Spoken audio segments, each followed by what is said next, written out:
बस 1 सेकंड रुको, लोड हो रहा है। अरे यार, एरर आ गया।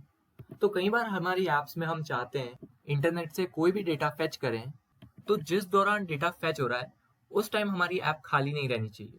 यानी हमारा मेन गोल है यूजर को एंगेज रखना।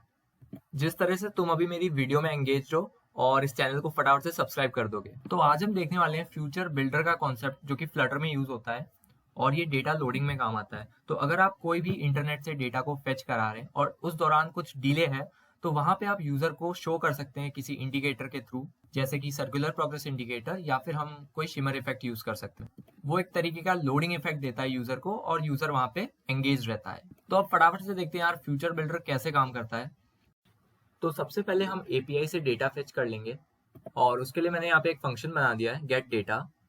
अब जो मेरी एपीआई है वो क्या करती है, ये एक रैंडम नंबर जनरेट करती है।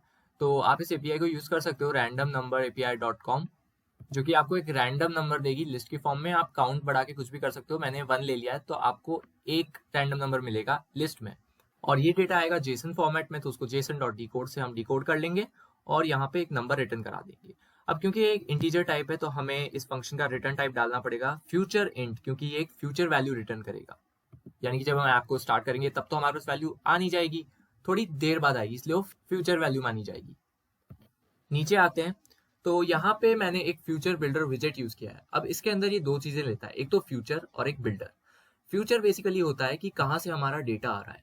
तो फ्यूचर में हमारा फंक्शन आ जाएगा गेट डेटा, तो यहाँ से डेटा आ रहा है हम इसको बता देते हैं और यहाँ आपको एक रिटर्न देना जरूरी है, जो कि हम एक नंबर रिटर्न कर रहे हैं।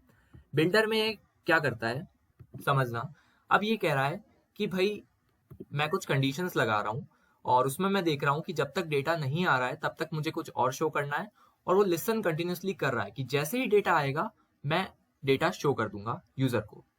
तो यहाँ पे हम इफ कंडीशन इफ एल्स लगा रहे हैं और चेक कर रहे हैं कि क्या कनेक्शन स्टेट वेटिंग में है। अगर वेटिंग में है तो एक सर्कुलर प्रोग्रेस इंडिकेटर देना है। अगर उसमें एरर आ गया यानी कि डेटा हमें नहीं मिला, तो एक सिंपली हमने टेक्स्ट दे दिया और एरर शो हो जाएगा। और अगर हमारा डेटा आ चुका है तो हमने टेक्स्ट विजेट से डेटा को रिटर्न करा दिया। यहाँ पे डेटा को लेने के लिए हमने स्नैपशॉट डॉट डेटा कर दिया, उससे हमारा डेटा आ जाएगा। और एल्स पार्ट में हमने लिखा है कि रिटर्न करो सर्कुलर प्रोग्रेस इंडिकेटर। तो यहाँ पे होगा क्या कि जैसे ही वो फ्यूचर चेक करेगा कि डेटा आ रहा है तो जाएगा गेट डेटा में, और गेट डेटा के अंदर वो यहाँ पे जाएगा इस एपीआई पे। और क्योंकि एक असिंक्रोनस फंक्शन है तो डेटा को आने में टाइम लगेगा। जब तक उसको टाइम लग रहा है ये देख रहा है कि मेरी कनेक्शन स्टेट वेटिंग नहीं है, एरर तो नहीं है, क्या डेटा मेरे पास है, नहीं है, तो एल्स पार्ट देगा सर्कुलर प्रोग्रेस इंडिकेटर।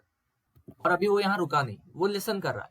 जैसे ही डेटा वहां से आया इस फंक्शन से, जैसे ही डेटा आएगा रिटर्न होगा, फ्यूचर को मिलेगा, और वो वैसे ही इस पार्ट में चला जाएगा, यानी स्नैपशॉट डॉट हैज डेटा, और सिंपली डेटा प्रिंट हो जाएगा। तो मैं एमुलेटर स्टार्ट करके दिखा देता हूँ। यहाँ मैं एमुलेटर स्टार्ट करता हूँ और मैं एक बार इसको रीलोड करते हैं। तो यहाँ पे सबसे पहले ये सर्कुलर प्रोग्रेस इंडिकेटर आना चाहिए। ये देखो, वापस से रीस्टार्ट करके बताता हूँ। तो फ्यूचर से डेटा आएगा और सर्कुलर प्रोग्रेस इंडिकेटर रिटर्न करेगा वो, फिर लिसन करेगा, जैसे ही डेटा उसको मिलेगा और वो प्रिंट कर देगा।